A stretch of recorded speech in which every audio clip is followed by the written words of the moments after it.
We provide you the platform to turn your dreams into reality. Give wings to your aspirations with KR Mangalam University. यकीनन। और देखिए ये जो नक्शा animation के जरिए इस वक्त हम आपको दिखा रहे हैं, धराली में वो जगह जहां पर बादल फटा है वो दरअसल में कितनी महत्वपूर्ण है पर्यटक के लिहाज से भी। जैसा हमने आपको बताया कि ये धराली आप इस वक्त नक्शे में देख रहे हैं, गंगोत्री धाम के बेहद नज़दीक, और जो चार धाम की यात्रा होती है उस चार धाम की यात्रा का बेहद महत्वपूर्ण पड़ाव है। और सिर्फ चार धाम यात्रा ही नहीं, जो बहुत सारे सैलानी हर्षिल वैली के लिए जाते हैं उनके लिए भी जो धराली है वो महत्वपूर्ण जगह है, महत्वपूर्ण केंद्र है, महत्वपूर्ण बाजार है। यानी बड़ी संख्या में यहाँ पर पर्यटक भी जाते हैं और बड़ी संख्या में यहाँ पर श्रद्धालु भी जाते हैं। और यही वो धराली है जहाँ पर अब से कुछ देर पहले बादल फटने का दर्दनाक हादसा हुआ, और उसके बाद जिस तरीके की तस्वीरें और अपडेट आ रही हैं वो लगातार न्यूज़ नेशन हर किसी को पहुंचा रहा है। लेकिन रमेश, एक चीज़ और आपसे भी समझना चाहूँगा, वो ये कि जब हम बात कर रहे हैं तब लगभग 4 बजने को हैं, थोड़ी देर में पहाड़ों में जो सूरज है वो डूब जाएगा, मौसम पहले से खराब है,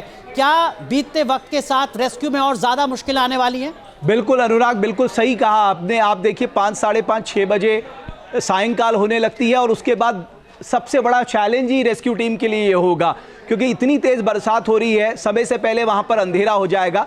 और जैसा कि आपने कहा कि गंगोत्री का ये बहुत ही अहम पड़ाव है।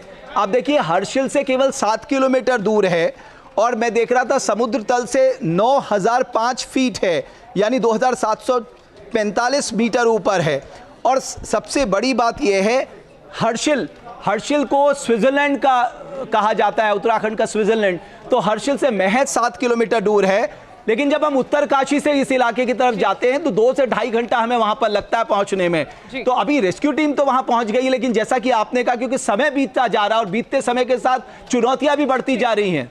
बिल्कुल आपने ठीक कहा, जैसे जैसे अंधेरा होगा, जैसे जैसे समय और बीतेगा, रेस्क्यू ऑपरेशन और ज्यादा मुश्किल हो जाएगा। एक बार फिर से हम रुक करते हैं अनुराग दीक्षित कुछ और इन्फॉर्मेशन के साथ हमारे साथ जुड़ चुके हैं। जी बिल्कुल, देखिए हम वही नक्शा दिखा रहे हैं, नक्शे के जरिए हम बता रहे हैं कि दरअसल में धराली वो जगह जहां पर बादल फटा है, अब वो भौगोलिक लिहाज से कितनी महत्वपूर्ण है, पर्यटन के लिहाज से कितनी महत्वपूर्ण है। जैसा हमने आपको बताया कि जो 4 धाम की यात्रा है, गंगोत्री धाम धराली के बेहद नजदीक है, धराली उसका एक तरीके का मिड पॉइंट है। वहीं दूसरी तरफ हर्षिल वैली, जैसा अभी रमेश बता रहे थे, बहुत ज्यादा दूरी नहीं है, 5 से 6 किलोमीटर की दूरी है हर्षिल वैली की। और हर्षिल वैली में जो पर्यटक जाते हैं उनके लिए अपने आप में एक बहुत बड़ा बाजार है धराली का, शॉपिंग के लिहाज से। वहां पर ये वो धराली बाजार है, धराली का इलाका है जहां पर आप देख रहे हैं अब से कुछ देर पहले बादल फटता है और उसके बाद का ये खौफनाक मंजर नजर आता है, जब बड़ा मलबा, बड़ी संख्या में जो मलबा है वो ऊपर से बहता हुआ नजर आता है। और ये जो पूरा इलाका है, इस पूरे इलाके को अपनी जद में ले लेता है ये मलबा।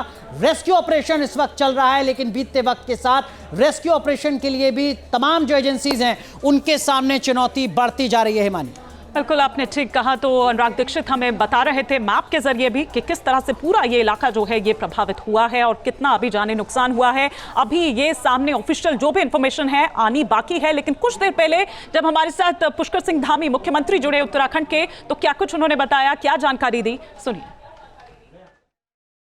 धामी जी, क्या कुछ आप हमें इस वक्त जानकारी दे सकते हैं? हमारे सहयोगी ने बताया कि तस्वीर वहां बेहद डरावनी है इस समय।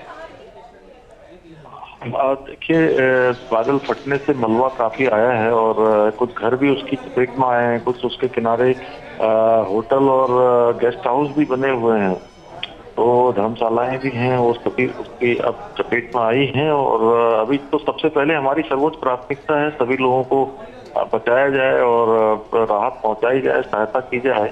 उस काम के लिए एनडीआरएफ है, एसडीआरएफ, सेना के लोग और जिला प्रशासन के लोग और देहरादून से हमारा आपदा प्रबंधन विभाग सभी से समन्वय कर रहा है। जिन जिन टीमों को वहां जाना जरूरी है बचाव के काम के लिए, जिनकी आवश्यकता है, उन सभी को वहां भेजा जा रहा है। सभी टीमें पहुंच रही हैं, सभी अलर्ट मोड में हैं और पहले से ही चूंकि अलर्ट था आपदा का, इसलिए सभी लोग अलर्ट मोड में पहले से ही थे। तो अभी तत्काल रूप से चूंकि ये कहना थोड़ा कठिन होगा कि नुकसान कितना है, उसको बाद में पता लगेगा, लेकिन अभी सब लोग वहां पर पहुंचकर जरूरी सहायता और जो राहत के काम है वो आगे बढ़ाएंगे। खबर ये भी आ रही है कि आपकी गृह मंत्री अमित शाह जी से बात हुई है, क्या कुछ बात? हाँ। जी आदरणीय गृह मंत्री जी ने तुरंत सारी जानकारी ली और जानकारी लेने के बाद आईटीबीपी की कंपनियां और हम रुक कर लेते हैं सुरेश चौहान गंगोत्री के विधायक ज्यादा जानकारी के लिए हमारे साथ जुड़े हैं।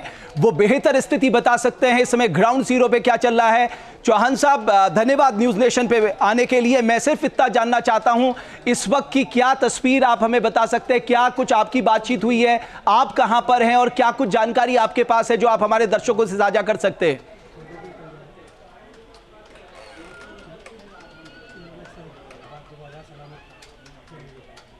सुरेश चौहान साहब मेरी आवाज आप तक आ रही है?